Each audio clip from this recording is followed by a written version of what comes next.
Halo guys, aku Wina. Ini video pertama aku di YouTube. Mana pada video pertama ini aku mau bahas salah satu program dari Kampus Merdeka yang masih banyak orang bingung mengenai perbedaan dari program ini gitu. Satu program tapi orang bingung gitu. Ini programnya perbedaannya apa gitu. Oke, yaitu siapa ada yang bisa tebak? Tebak. Oke, yaitu MSIB. Masih banyak yang bingung, MSIB itu kan satu program, tapi kok ada dua gitu. Perbedaannya apa antara magang mereka sama studi independen?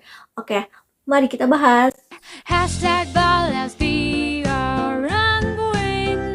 Namun, sebelum kita lanjut, kita perlu bahas dulu apa sih Kampus Merdeka itu, barangkali ada yang belum tahu nih. Jadi, Kampus Merdeka itu merupakan salah satu kebijakan yang dibuat oleh Kemdikbud untuk mendorong mahasiswa agar mereka itu bisa menguasai berbagai bidang keilmuan gitu setelah nanti mereka keluar dari kuliahnya kayak gitu. Dan Kampus Merdeka ini memiliki banyak sekali programnya.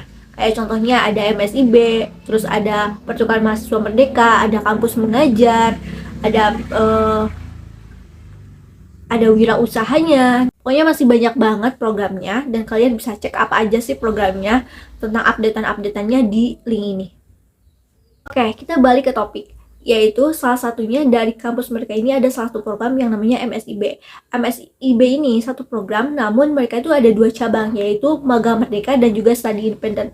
Nah, Studi Independen sama Magang Merdeka ini sering banget dipertanyakan, apa sih perbedaannya dari kedua program ini? Nah, sebelum kita bahas mengenai perbedaannya, kita perlu ketahui nih bahwa MSIB ini merupakan salah satu program Kampus Merdeka yang dirancang untuk memastikan mahasiswanya itu mendapatkan keterampilan dan juga kompetensi yang utama, terbaik, dan terkini untuk menghadapi dunia di masa depan. Jadi dapat digarisbawahi nih, MSIB ini tujuannya untuk bisa mendapatkan keterampilan dan juga kompetensi utama. Jadi tujuannya magang merdeka sama studi independen sebenarnya sama-sama aja untuk mendapatkan kedua hal tersebut. Namun mungkin cara untuk mendapatkan kompetensi dan keterampilan itu ada berbeda jalan gitu. Perbedaan yang pertama kita dari segi definisi dulu gitu. Kalau misal magang mereka itu ibaratnya kayak magang aja gitu. Mereka tuh bekerja, yaitu mereka menjadi seorang profesional di dalam sebuah perusahaan. Ya intinya kayak magang aja gimana gitu, magang. Nah, itu untuk magang mereka. Kalau untuk studi independen yaitu mereka belajar. Untuk mendapatkan kompetensi itu mereka dengan belajar. Ibaratnya belajar ini kayak mereka bootcamp atau kayak mereka itu kursus online gitu. Mereka mengikuti kelas. Kalau misal magang mereka itu bekerja. Kalau misal studi independen itu mereka mengikuti kelas-kelas yang disediakan oleh mitra. Yang kedua itu secara sistemnya.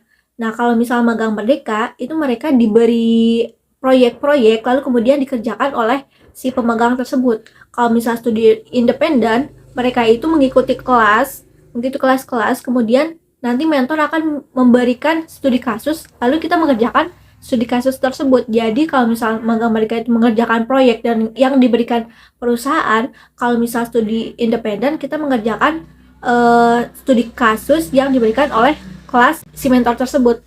Perbedaan yang ketiga yaitu dari pelaksanaannya. Kalau magang merdeka itu mereka diberikan kesempatan apakah mereka mau offline, mau online, atau mau hybrid gitu, tergantung dari perusahaannya. Apakah mereka kan suka ada tuh kan perusahaan yang mereka WFH atau WFO, itu tergantung dari perusahaannya. Kalau misal studi independen sepenuhnya itu mereka pelaksanaannya itu secara online atau secara daring. Perbedaan yang keempat, kalau magang merdeka itu tentunya dikasih uang saku. Semuanya pasti dikasih uang saku. Perusahaan manapun yang menjadi mitra pasti akan memberikan uang saku dari kampus mereka.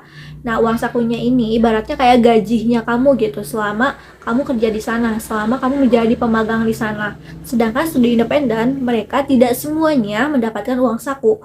Hanya beberapa mitra saja yang memberikan uang saku gitu.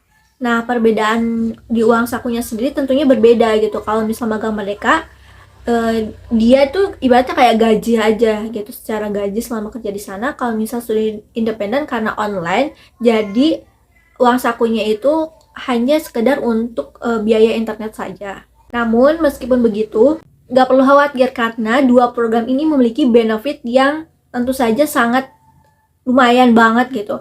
Apalagi nanti setelah kita keluar dari kuliah. Kalau misalnya magang mereka itu nantinya mereka dapat sertifikat berupa pengalaman selama bekerja di sana gitu. Kalau misalnya studi independen, nantinya setelah selesai mengerjakan SI ini, nanti kalian akan mendapatkan sertifikasi. Ibaratnya kalau misalnya kita mengikuti kelas digital marketing, maka kita akan mendapatkan sertifikasi sebagai digital marketer gitu. Kayak gitu guys. Jadi sebenarnya ini dua-duanya tuh manfaat banget setelah kita nanti lulus kuliah buat lamar kerja atau buat apply beasiswa, bisa banget. Lalu apa sih yang perlu kita siapin untuk kedua program tersebut?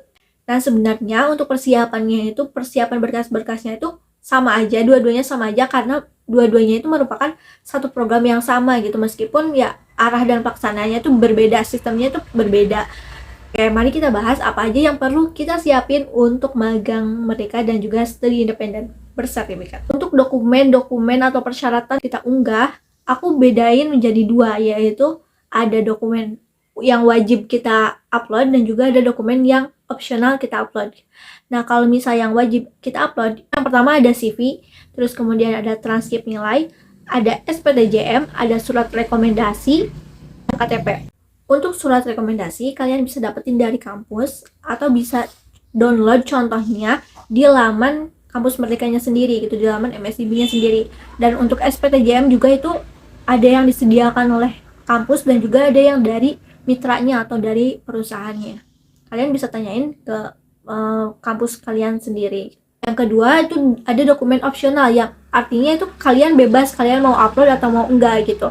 Nah, tapi bagusnya ya semakin lengkap dokumen-dokumen yang kita upload, semakin banyak juga kesempatan yang akan kita dapetin gitu. Dokumen opsional yang bisa kita upload, yang pertama itu ada sertifikat-sertifikat seperti sertifikat organisasi atau sertifikat pengalaman dia kerja atau sertifikat dia pernah mengikuti kelas, pernah mengikuti kursus gitu, atau sertifikat prestasi.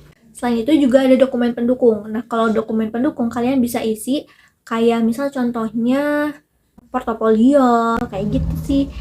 Oke, terima kasih. Mungkin itu aja yang bisa aku bahas. Kalian kalau misal mau ada yang ditanyain, bisa klik kolom komentar atau bisa ke DM Instagram aku. Sekian dan bye-bye.